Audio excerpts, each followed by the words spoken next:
आज आपण पटकन होणारी आणि कमी साखरेची अशी काजू कतली पाहणार आहोत। कुठलेही दूध पावडर न वापरता फक्त काजू, साखर यापासून ही बर्फी मी बनवलेली आहे। अगदी मिठाईच्या दुकानात मिळते ना तशी ही बर्फी लागते। काजू कतली बनवण्यासाठी इथे आपल्याला 2 वाटी काजू लागणार आहेत। मी जे काजू घेतलेले आहेत ते मध्यम आकाराचे आहेत। छोटे काजू जे असतात ना ते गोडसर लागतात आणि जे जम्बो काजू मिळतात ना त्याला फारशी चव नसते। तुम्ही इथे काजूचा तुकडा जरी वापरला तरी चालेल, फक्त ह्याच प्रमाणात घ्या।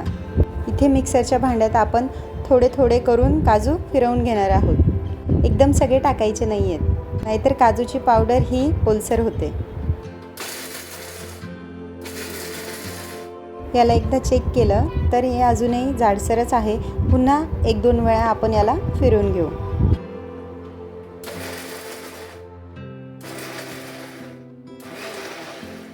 हे पहा, आपल्याला हवी तशी पावडर बनवून तयार आहे।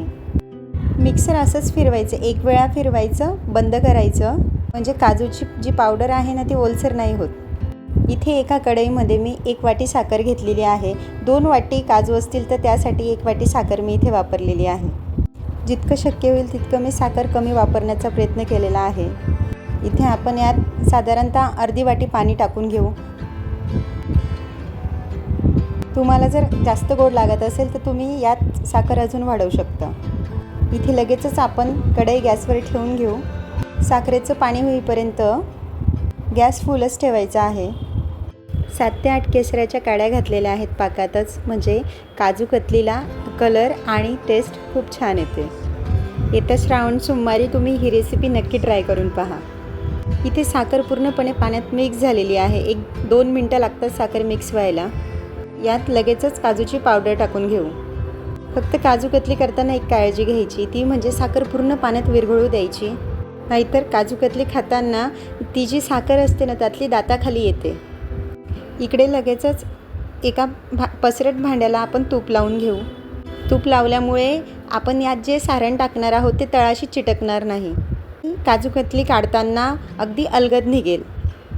गॅस कमीच ठेवायचा आहे। हे पूर्ण प्रोसेस ही आपल्याला कमी गॅसवरच करायची आहे। 1-5 मिनिटांसाठी आपण असंच कंटिन्यू हलवत राहू या मिश्रणाला। जरा हात दुखून येतो, पण जेवढी मेहनत जास्त तेवढाच पदार्थ खायलाही रुचकर लागतो। हे मिश्रण आता हळूहळू घट्ट व्हायला लागलं आहे।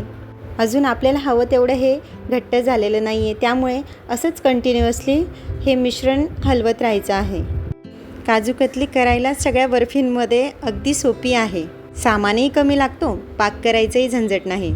त्यामुळे मला सगळ्यात जास्त काजू कतली करायला फार आवडतं। इथे मी 1 चम्मच साजूक तूप टाकते आहे। तुपामुळे काजू कतलीला कलर खूप सुंदर येतो। असं शेवटीच तूप घालायचं 1 चमचा, जेणेकरून जे मिश्रण आहे ना ते तळाशी चिटकत नाही। हे पहा, असंच घट्टसर ठेवायचं आहे, जास्त याच्यापेक्षा कोरडं करायचं नाही आहे। आता याला आपण एक पसरट भांड्यात काढून घेऊ। अगदी 5 मिनिटात गोळा बनवून तयार होतो।